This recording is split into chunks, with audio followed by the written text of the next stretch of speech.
up, everybody? It's your boy K1. Welcome back to another episode of Fair Shake Podcast. I'm one of your hosts of, obviously, like I said, K1, aka Chris. Um, sorry, it's my first time hosting, but let's introduce our other host for today. Good morning, everybody. Good evening, everybody. Whatever time you guys listening to this today. Finna get mango no huevos. Due to some circumstances with COVID, we just decided to be a little bit more safer for this cast. Also, we have a special guest that he's all the way out in Michigan, correct? Yeah, that's right. And I'm now introducing Chris's brother. Go ahead. all right. Hey, I'm Steven. I'm living in Michigan right now. Currently, I'm Chris's younger brother by 3 years. 27 years old, and just kind of hanging out. I'm really excited to be here. Fucking A. And now on to the show. So yeah, if guys haven't been listening, we're coming close to the systems coming out, the new systems. But I wanted to ask my brother, since we don't talk much, what are you currently playing right now, Steven? Like anything in particular? Like so my current so the way I do it is I play like one single player game at a time, and then I kind of have like a host of multiplayer games that I'm interested in, and I'll just kind of jump into those whenever. But my dedicated single player game that I'm doing right now is a game called Ghost Runner. I'm playing that on PC. It's a FPS.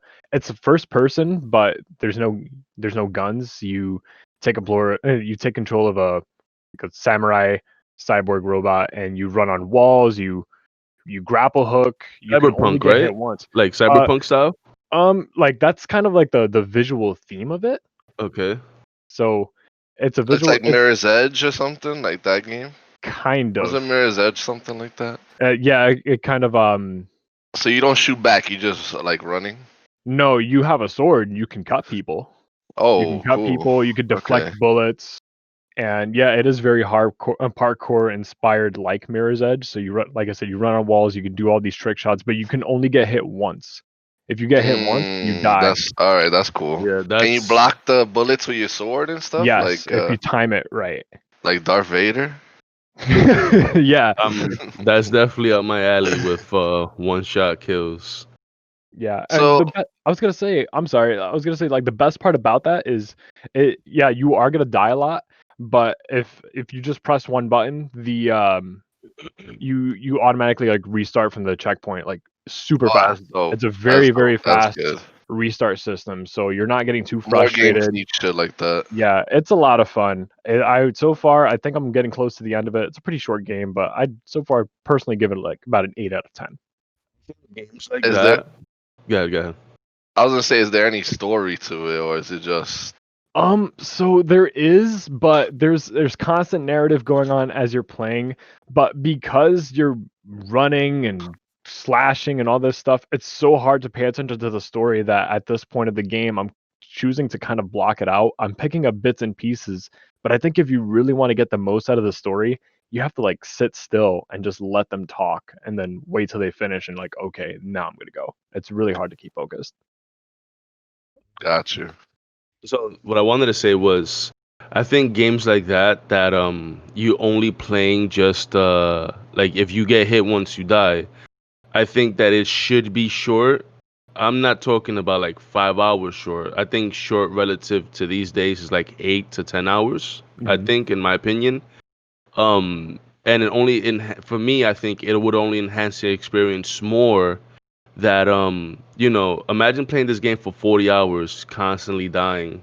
I could Right. assume, at some point, if you're not invested into that type of style of play, you're more than likely not going to enjoy it. And what works with this kind of game is that, in my opinion, I'm of the thought of that possible DLC that drops on in the future could just add to the experience. You understand? Yeah, oh, I totally getcha. And I think that a game like this is best enjoyed in a short burst. And I think for Ghost Runner, they say the average time to complete it is about 6 to 8 hours. Oh, And okay. So I was close pretty there. spot Great. on, I'd say. And I think that game length for that kind of game is fine. I played something very similar. I believe it was last year called Katana Zero. It's very very similar. It's Oh, I 2D. know. Yeah. Yeah. I love So that game. I have it on the Switch. oh yeah, same. It's fantastic. It's definitely one of the best indies that I've played like of Mm-hmm. all time. Mm-hmm. So that Ghost Runner, is it like a VR game too? Because it sounds like it would be good for VR with with the sword and stuff. Not that I know of, and honestly, if you do play it in VR, I can see people getting really sick because Throwing up everywhere. I oh would. yeah, I kid you not. I think I got sick yesterday morning. I was playing Just it playing it and regular. yeah, just playing it regular. Well, I woke up super early and I think it's a combination of waking up super Mhm. early. I'm like, oh, okay, you know what? I'm gonna try to play this. And there's so much. I mean, you can turn off motion blur, but some games look better with the blur. And in this game in particular, if you turn it off, it kind of looks like shit. So I was like, oh, I kind of want the blur on, so I had to step away from it. And that's probably the only reason why I didn't beat the game already, because ooh, I got Mm-hmm. kind of sick. So VR, probably not the best idea. Kind of a cool concept though.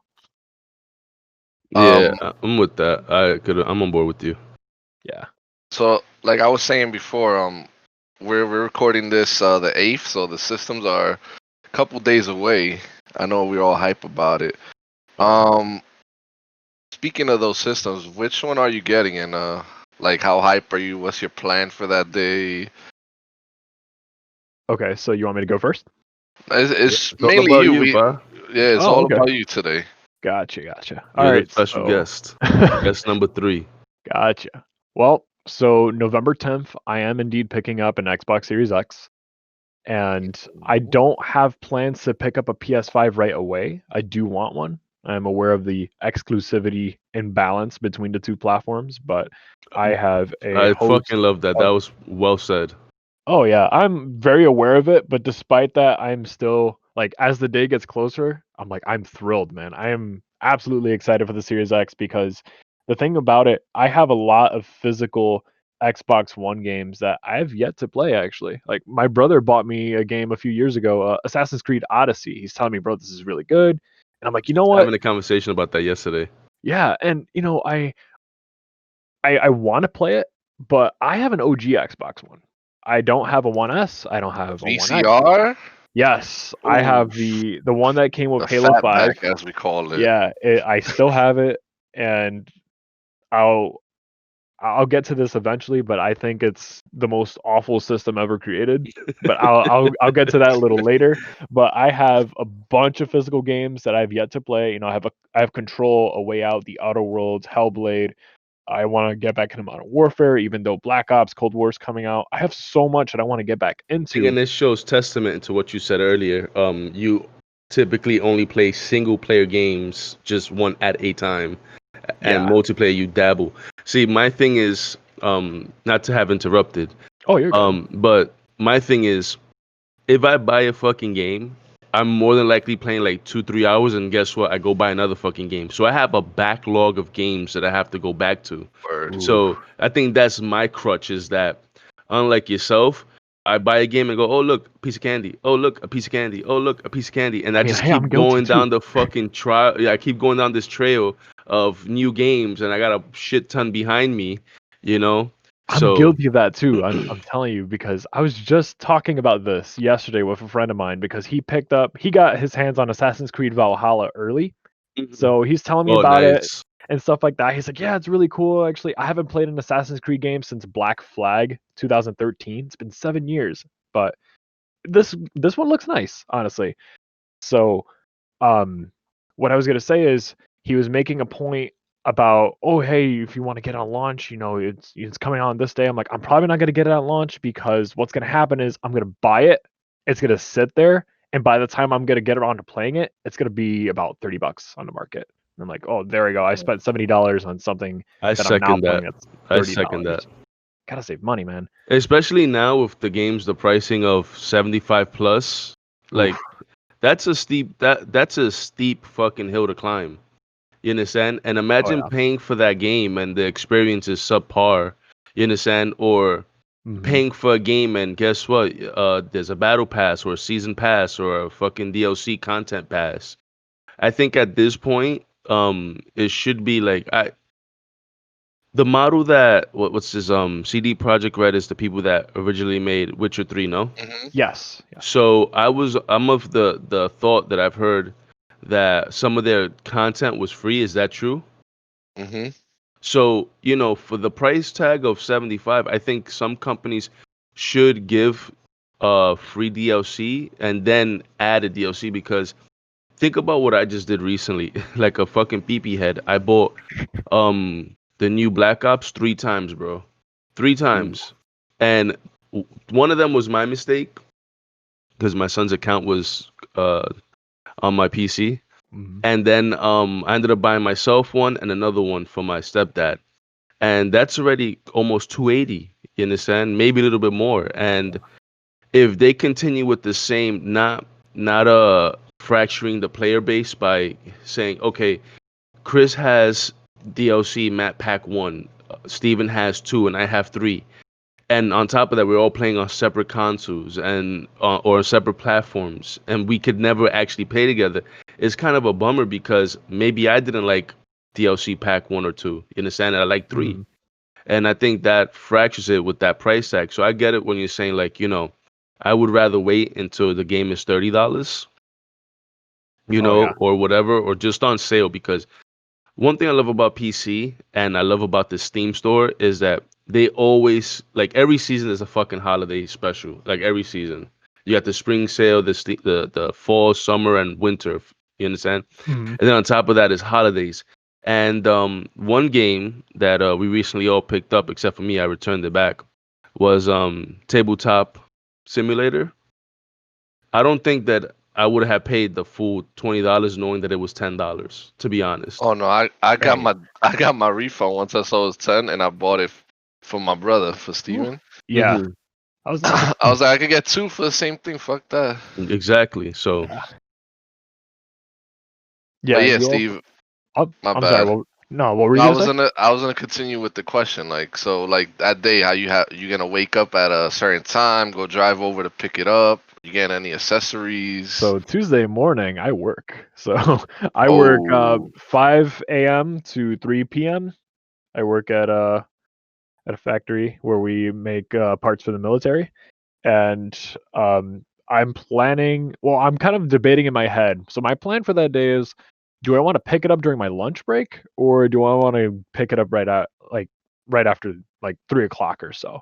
So I'm probably gonna give them a call and ask the store manager, whoever's there, like, hey, is it terribly crowded there? Is it gonna take more than half an hour for me to pick it up? Because my lunch break's only 30 minutes. So I'm kind of debating that right now. Am I gonna pick it worth up it. or just drive over there after work? But that day, I'm honestly not planning on playing a whole lot because with a new console, especially me coming home around what 3:30, 4 o'clock, I'm gonna come home. I'm gonna want to shower. I'm gonna want to eat. I'm gonna want to make my lunch for the next day. And during all of that, I'm going to hook it up. I'm gonna have it install all its updates, and on top of that, I'm going to install the few games that I want to play. Like, I want to hook up a Gears 5, Halo Master Chief Collection, Call of Duty if I have enough space because oh my god. Um, mm-hmm. Repulsive. and Repulsive. I decided to get back into Game Pass. They have at this point in time, they currently have a sale on Amazon for 3 months of Game Pass. Normally $45, they're only charging 30. So I decided I picked up a 3 month. I haven't redeemed it yet. I just got myself a Razer Kishi that is also comes with a 4 week, I mean not 4 week, 14-day trial. So Game Pass is definitely the way to go for if you have an Xbox. It's like why wouldn't you do it? It's such a So, consumer friendly I value. had for a while. I had the Ultimate Game Pass, which Yeah. allowed me to play on the PC my games and on Xbox. But there's even more incentive now because one of my friends, he's been early adapted to where you could play the games on your mobile device. And he Mhm. happens to have like one of them Samsung tablets, and he's been playing a few games on his phone through the Xbox Game Pass. And he's like, it's fluid, it works, and again, to your comment, consumer friendly. I think that's key for this going on generation of video gaming. I think that's important. Yeah, color me surprised when it comes to the connectivity. with cloud gaming, because I'll admit I was a bit of a naysayer when I heard about Google Stadia, but I heard like when it works really well. It's almost magical, but it's still technology That's in pushing it. progress. Yeah, but with Game Pass, I feel like there's a big difference with Game Pass and Stadia, where Stadia you pay for a service to have that specific service, like cloud service, versus Game Pass Ultimate. You have Game Pass for PC, Game Pass for console, you have Xbox Live Gold, and if you just so happen to have a compatible device, you can play games on your phone. So I think that's like it's not a selling point, but it's a bonus if you already have all of these things, and I Hmm. think that only helps it, honestly. So continuing with that topic, what next gen games are you most excited for? It could be coming up soon or maybe next year. Anything in So, particular? oh, a bunch. So as I said, I'm not getting a PS5 at launch, but if I had the money, I definitely would. Um, Obviously, I want Miles Morales. I'm gonna wait for the PS5 version of that, even though I have the PS4 Pro. I'm gonna wait for the PS5 version of Miles Morales. I want Demon Souls, Horizon Forbidden West. I loved the first game. That the second game is like I haven't seen gameplay yet, but eh, it's gonna be great. God of Oh, War Jesus. Ragnarok. Oh my god! Like when I saw Mhm. that, when I heard Kratos, I was like, I wanted to scream. I wanted to scream, and oh my god! And then you guys are just talking about that state of play presentation just a few casts ago, and they opened up with Final Fantasy 16, and I'm Hmm. like, holy shit! Like Bro. they're bringing the art direction from Final Fantasy 14. The guy who directed 14 is directing 16, because that Hmm. guy basically like brought 14 from the grave, because 14 had a bad launch. Then that came up and he changed it up, and I guess Square gave him the keys to Final Fantasy 16. So that's one.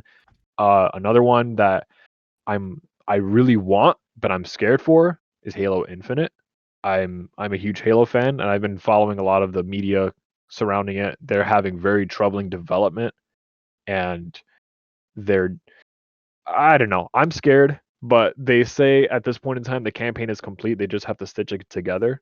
But while I'm talking about Um, their CEO or somebody head of that game quit. Is that true? yeah, it was a director. His name is Chris Lee. He was the second director of the game to walk away from the project, because there was one director, he walked away. I forgot his name, and then Chris Lee walked away, which was the second director. He walked away recently. So now who they have is a man named Joseph Staten, and he was an ex Bungie employee. He worked on Halo 1, 2, 3, ODST, and Reach. He's and he quit Bungie right before Destiny launched.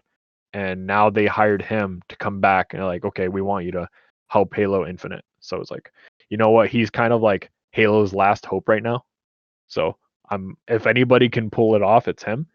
But while we're on the topic of Halo, I have a question, because I know Pro isn't too crazy about Halo, and Or no? I wanted to ask you, what are your thoughts on the multiplayer being free to play? Do you think that So is an incentive to dip so in? I story wise, I've probably mentioned it before.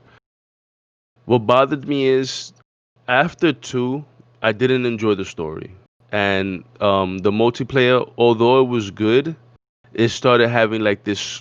I could feel what seemed to be like a slow decline. You know, Hmm. we had ODST in between and Reach before four came out. No, Yeah. right?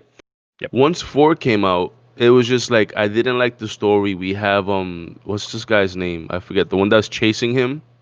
You know, I forgot his name. But anyways, Forgot. Yeah. the guy that's chasing him, you essentially doing the first part of that with Master Chief, and then you're doing it with the guy right after. You replaying the same level. Oh, I that's Halo thought, 5. Yeah. yeah, That's I felt, in my opinion, I felt that that was really like lazy level design, and just like, you know, it was essentially you was playing cops and robbers from both perspectives. You understand? You was right. clearing out the room with Master Chief, and then with the other guy, you essentially was just cleaning up whoever was left over, and at the end you get this whole like, oh, we're gonna fight the same, it's against the same common enemy.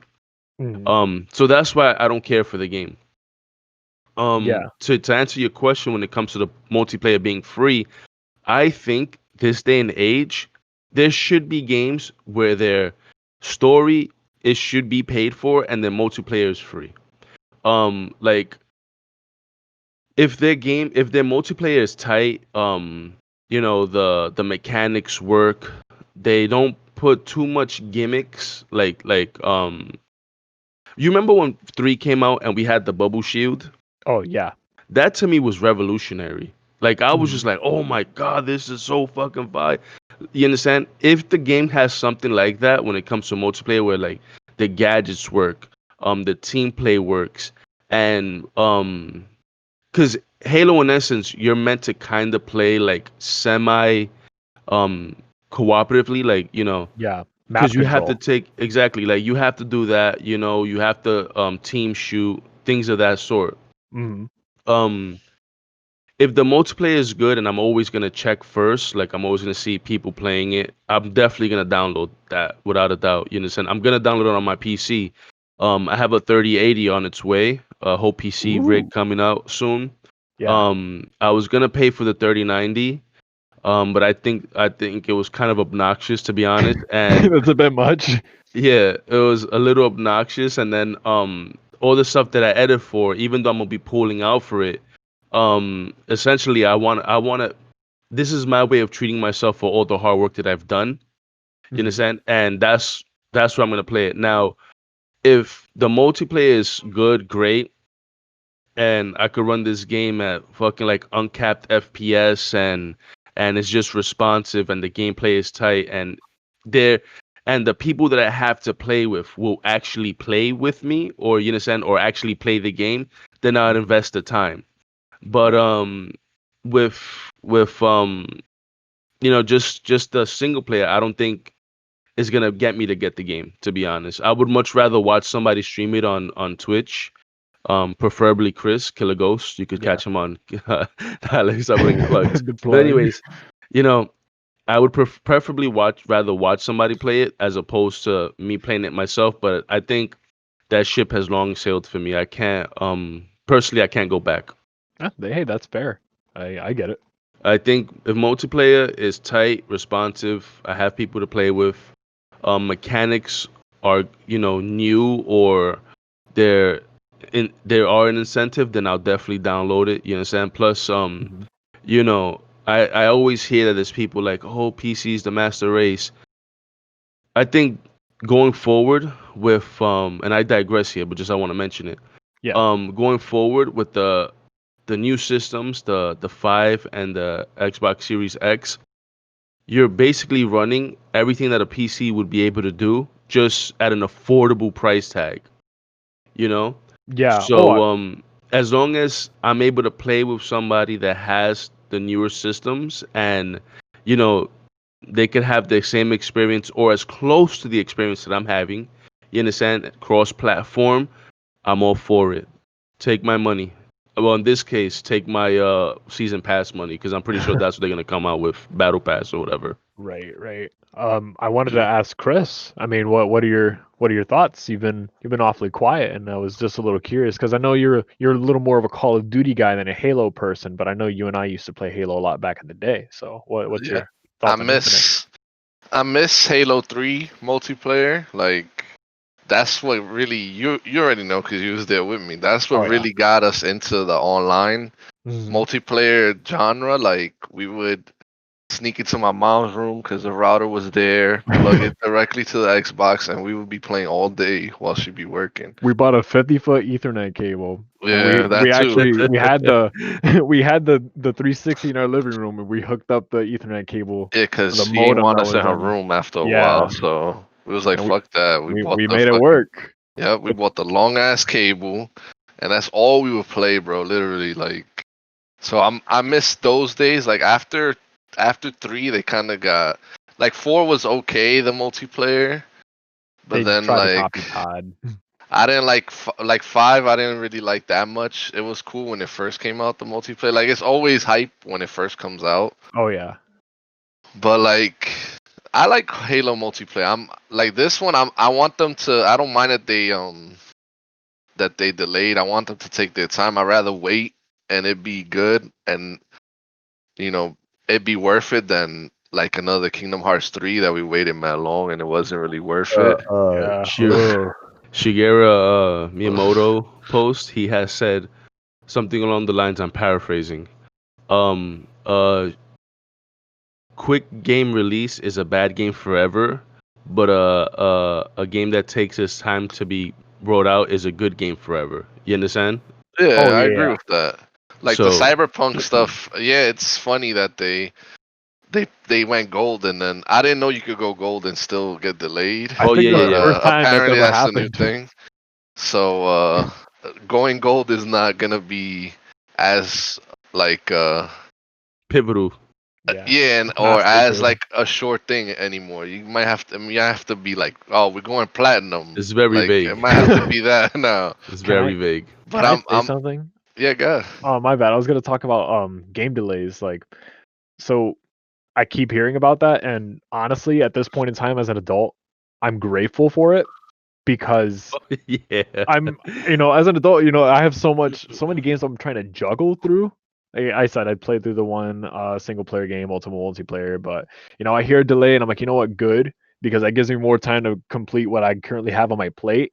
But another thing is, I follow a lot of video game journalism, and I hear about the horror stories about a crunch and these people, CD Project Red, they're working 100-hour long work weeks trying to get this game out. They're busting their ass. They can't see their family. They can't see their kids. They can't do what they want. And I just think that kind of culture needs to be put to an end. So I would really like Absolutely. encourage delays. Like when Halo Infinite got delayed, it got delayed indefinitely. I'm like, you know what? Good. I didn't like what I saw. So if it gives them time to polish it, make it look better, good. Yeah, I feel like they be rushing to put a release date. Like you don't really need That to. was um And to then your they start point. making them work 6 days and 12 Uh-huh. hours. Like you don't gotta do all Yeah. That's that. what I Oh, felt. That's how I felt it's about Fallout 76. It was oof. rushed, it was disgusting, and I'm a huge Fallout fan. You understand? Mhm. But just like you said, like you rushed the game to be subpar, and the game had like 3 like little mini like re-releases or mini updates, and like you said, that culture needs to end. You know? Bro, and that Yeah. game, you know how many times I've played like Fallout 4 or whatever, and I would have like my friends in the party would be like, "Man, imagine we doing all this separately.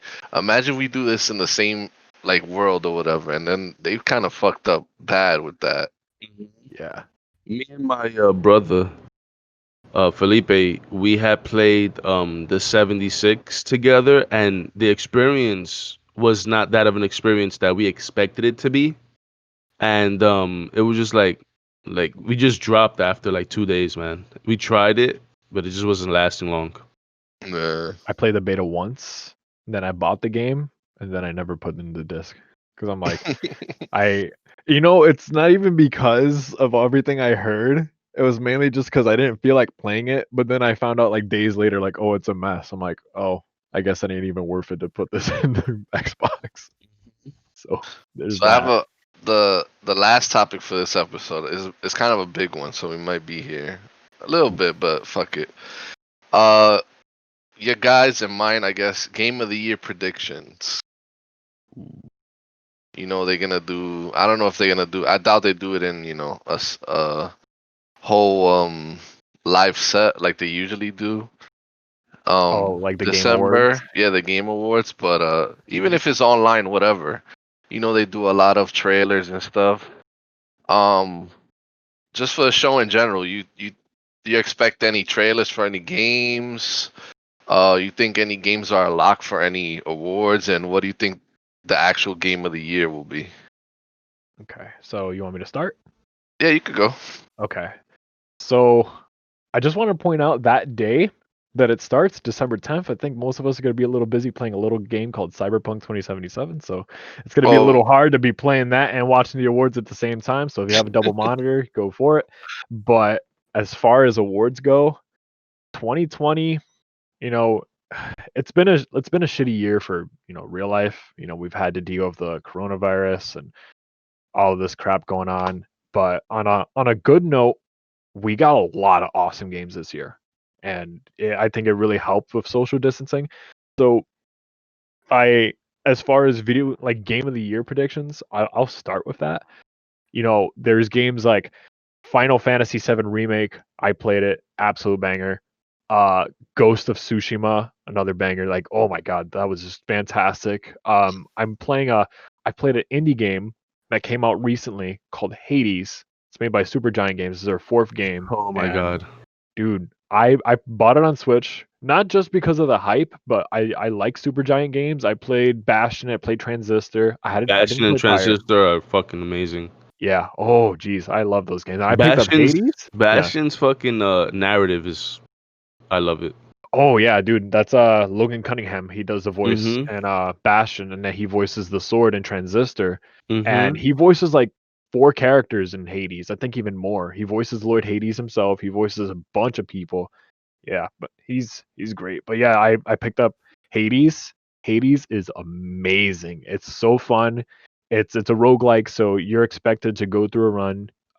You die, but every time you die, you retain some experience, and then you unlock new weapons and stuff like that. It is absolutely fun. Honestly, like that's my prediction for game of the year. I think Hades is gonna take it just because it's like so many people are just raving about it. Like, wow, this is really, really good. I don't want to knock out what's to come for the rest of the year because we do still have like Spider-Man Miles Morales, Demon Souls, Call of Duty, Black Ops Cold War. I'm not so sure if those games are going to be GOTY caliber, but I really do think that it'll be Hades. But two of my other favorite games that came out this year that I would also think are like worthy contenders are Ori and the Will of the Wisps and Doom Yeah, Eternal. yeah. Yeah, those two Oh are my god, also like, bro. woo. Let me tell you something. Doom, what they did to that game, right? When they brought it back and revamped it Mhm. and just Eternal, I think that they really did a great job with the fact that the gunplay phenomenal. The story, it's okay. I'm not going crazy about it. Right. But the fact that you could just play a game and have mindless fun and just shoot things without having to think. Like I can only assume that after a hard day of work for you, if you decide to play that game, it's just like a good stress reliever. You understand? It's just like Mm. mindless fun, and I think Doom Eternal continued that. And oh man, just fantastic, man. I wanted to say that about. So I played 2016, Doom 2016, and Mhm. I was recommended that by one of my friends, a female friend, and she's like telling me, "Dude, you got to play this game." I'm like, "Sure, sure, I'll get to it sometime." But she's really telling me about it, and I'm kind of dismissing it because I didn't really peg her for a gamer. So she's telling me, I'm trying to see if this is gonna be awesome. So I see it on sale for $20. Literally that year it came out. This was right before my last flight to New York City. And I play, I'm like, wow, she was not kidding. And it's as you said, you're going around, you're shooting, it's like mindless fun.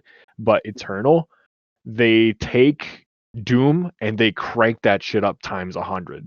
And let me tell you, in my opinion, it's not mindless because I played it on the second hardest difficulty, which is ultra violence, and there is actually a lot of strategy to it. Yeah, There's a bunch of there's a new they have like Unforgivable or some shit like that, like the last there's um Nightmare and Ultra Nightmare. yeah, the last whatever the last one is like supposedly like that's the creme de la creme of just hard difficulties. I know someone at work that has actually beaten the game on the absolute hardest difficulty. So Yeesh. there's ultra violence is what I played it on. There's Nightmare, which is the absolute hardest, but Ultra Nightmare is the same difficulty, but if you die, you start over from the very beginning of the game. Mhm. He beat it on Ultra Nightmare. He beat the base game on Ultra Nightmare, and he beat the Ancient Gods, which is the first DLC on Ultra Nightmare, which is actually like a lot harder than the base game. But yeah, not to go on with Doom so much. That's my personal favorite game of the year. It is absolutely nuts. But yeah, So and that's your pick for game of the year, that one or that's the that's my Hades? I would say that's my personal. But I'm thinking critically. I'm thinking probably Hades. I forgot to mention Last of Us Part 2. but I don't want to get into it too much because if I'm correct, Darry here hasn't. You could He talk hasn't. about it. You could talk about it because I know the gist. I know everything. Um, I'm an avid reader. Chris will tell you I'm always reading shit. Okay. And there's just some things like I think key elements of games that sway the game in any direction. I think those, if you're gonna talk, you could just leave out. But in terms of like systematically the way the game is made, or graphically the way it looks, or just plays, it's all fair game. You're free to talk. Speak Oh, for freely. sure. Yeah, and I'll avoid spoilers. I don't feel like I need to talk spoilers to say how good this game is. Go ahead. So, um, I I'll start off with like my experience with The Last of Us Part One. I played it. I thought it was good, but at the same time, I thought it wasn't as good as people said it was. Then I played it again in 2015, the PS4 remaster version. I'm like, okay, this game is actually like really good. So then I move on to Last of Us Part 2. And initially, I wasn't too thrilled about it because Naughty Dog was so hush hush about the details. Like, I didn't know what was going on. They didn't show a lot of gameplay and they were being very secretive. I mean, now I know why, but I'm like, I'll probably pick it up if I have the time. I'll pick it up if I have nothing on my schedule. So I play it, and holy shit, The Last of Us Part 2 is just it is it's a roller coaster, but an emotional roller coaster. But I would say, like, as far as gameplay goes, if you can play it with a headset, play it like it's I a always horror play. game. That's how I always Yeah, play. dude, the The ambience. Yeah, go the ahead. clickers in the first game, right? Hearing it echo through my headphones, I you fucking know, hate them, bro. just echoing through the headphones, and like the water dripping, or like when you walk over glass, or just those things, that audio ambience, some of the best in like any games I've ever played. You understand? And I could say like Grand Theft Auto. I remember hearing like the first time when you could step on the glass and shit. I was like, whoa, what the fuck? You understand? But I can only imagine what you're saying. I'm so prepared for when our PlayStation 5 comes in to play Last of Us 2. Yeah, it's just I would say it's just as you said, you got to be really careful. I felt very tense. I felt like when I was alone by myself in these dark Worst. abandoned I houses agree, and I had my headset and I heard something just run by, I'm like, what bro. the fuck is that? Yeah, My hands were shaking. I'm like, I don't like this. But at the same time, it's like I kind of do like it. It's weird that we have this thing about ourselves, like when we watch horror movies and play horror video games, like we enjoy being scared. At least some of the us do. the adrenaline rush. I think it Yeah, is. there's just something about that can't be Cause explained. I That's just so agree. nice. Yeah. Cause that game when I played, if I was, cause there's points you playing as Ellie, and then you have somebody with Oh you, wait. Oh wait. Yeah, that's right. Never mind. or you playing as the other girl, Yeah. Yeah. and I you know, I have know. somebody Go ahead. with you. So when you have somebody with you, you feel all right. We're gonna take everybody down together. But when you by yourself, it's the worst, bro. And then when you in like in that game, I always say I'd rather fight the humans than the zombies. Or 100 times, like I'd rather fight the humans than the zombies. I hate fight like um. This is obviously there's one building that's like all fucking zombies, and you got to go down each fucking floor. I think Steven knows what it is, Yeah. and it's like, bro, the worst. And then there's this one part that you helping these kids or whatever, and they leave, and they're you thinking the girl thinks they leave her, and there's bro you in a tight ass space, and there's mad zombies coming after you, bro. And at a point I was like, I don't think I'm gonna have enough fucking bullets left, and then story stuff happens, but bro, it's really intense. Honestly, I think that's gonna be my pick. I Like respect it. yeah, that'll probably be my pick with Ghosts of Tsushima second maybe. But Mhm. it's gonna be one of those two. I don't think like Final Fantasy. I wish it would win, but I don't think it'll get like the credit. I don't think a So, lot of people played it. one thing that I will say this, I do believe, and this goes all the way to the beginning of this conversation when you said there's a fracture, in exclusivity. You understand? And Mhm. I feel that, well, one thing that Sony does right, is that they bring out these really immersive worlds in their story solo campaigns. You understand? And I really think that I remember reading an article, real quick, saying that single player games are dying and people just want the multiplayer experience. And I don't think that's true, you know? 100%. And games like Last of Us 1 and 2, I'm really beasting to play Ghost of Tsushima. And one thing I love that what is it, Hito Japan era? Am I probably wrong? Which But one? Ghost of Tsushima, the era that they're in. Oh yeah, that's feudal Japan. That's Yeah. like So like the artsy stuff, like games within themselves is just art. And if you could really encapsulate, certain aspects of other things into a game and really give someone an experience, I think that hands down is, what should speak of game of the year. Um Obviously, till your ears bleed, I'm always gonna say I love Final Fantasy. I'm beasting to play the Mhm. remake. I've seen Yeah. gameplay, I've seen everything. Um, and I'm probably, back and forth switch game of the years. But right now it's hard for me to pick a game for game of the year.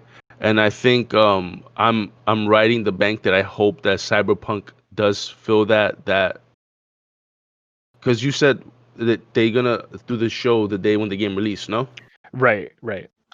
So, I I don't know how that's gonna work, to be honest, I but don't think it'll be eligible this year because that's okay. kind of what happened not last year, but the year before that with Super Smash Bros. Ultimate. So that came out in December, and there's like an unspoken like cap where it's like, okay, games past this date cannot be nominated I for think Game of the that's Year. fair. I think that's Yeah, fair. so I think Cyberpunk will be Um, nominated for like next year. so I don't know. I've probably mentioned other casts, game of the years, but that I can remember right now, I don't know. Um, there was one thing I did want to mention and ask you. Uh, with game of the year games, right? Do you feel that when the game gets announced or whatever, do you think that incentivizes people or like some sort of propaganda to get people to buy that game? Like if you slap a this is Game of the Year sticker on the Like for case. example, Inklings, not serious, like Genshin Impact, right? Hmm. I still think that game is Breath of the Wild. I'm sorry, I can't get over how the abundance of similarities in the game is beyond that. You can't tell me that that's not Breath of the Wild. If you were to see, I don't know if you've played it, but if that game somehow got Game of the Year, would you be incentivized to get it, to play it? So my experience of Genshin Impact is pretty limited because I've actually watched my girlfriend play it. She's played it a crap ton, and it looks gorgeous. I'll say that much. And hearing from her, because me and her have in-depth video game discussions all the time, and she can tell me That's that amazing. yeah, it's really it is similar to Breath of the Wild, but it's also different at the same time. Mm-hmm. And there's unfortunately like with that game because it's free there's going to be points where you're going to run into like gotcha walls. And Oh. gotcha is like, oh yeah, it's microtransactions and stuff like that. Mm-hmm. And that was my main reason for hesitating to play it. Also because it's kind of a single player game, and I'm like, okay, this is a big ass game, and I don't have time to dip into this, but I could watch Jenny play it. So I'm watching her kind of play it, and like I said, it looks gorgeous, but its biggest downfall right now is it's not complete, and people are constantly telling me that they've played the game for about a week or two and they've already run out of stuff to do, and they are making new expansions, new stuff like currently. But um were you asking like if a game like that were to get Game of the Year, if it would incentivize me to play it? Yeah. Honestly, absolutely. Even if a Okay. game is nominated for Game of the Year, like if you're nominated, that means you're good enough to be considered for it. Like last year, there was a game called Control that was nominated, and I'm like, Control. I didn't really like. I haven't heard of it, and I looked into it. I'm like, oh, this is made by the people that made Alan Wake and Quantum Break, and I watched gameplay. I'm like, oh wow, this looks really nice. So hey, you know what? Just being nominated, I believe, puts you on the radar enough for people to I miss consider Alan giving you Wake. a fair I'm shake. sorry. I haven't played. No, you're good. You're fine. I haven't played Alan Wake, but I have it. I bought Control for that reason. Like I said, I looked into it. I bought it for Xbox, so I'm excited. That's going to be one of the first games I play when I get my Series X. But to answer your question, absolutely. So I think that's all the time we got for this episode, guys. Tune in next week. We're gonna have Steven again. But instead of current stuff, we're gonna talk about past gaming experiences. So you don't want to miss that one. I don't know if you guys want anything to plug or anything before we go. But my Twitch is like Pro said, twitch.tv/killerghost. And yeah. Numbers, I would have to say I'm constantly in there. I'm sorry I didn't make it for the Last of Us playthrough, but Oh when I get the yeah, chance, that's when I still get up. the If chance, I'm anybody always there. wants to see it, it's still up. You'll see me Yeah, get jump scared a lot. Trust me. and you guys could always click on the down below. I know the link was kind of messed up before, but I fixed it. You could always click on the comment section. I'm sorry, on the description below, and click on his name. It'll take you directly to his page. So Yeah, hopefully you guys enjoy this episode, and that'll be the end of this one. It's the Fair Shake Podcast, suckers.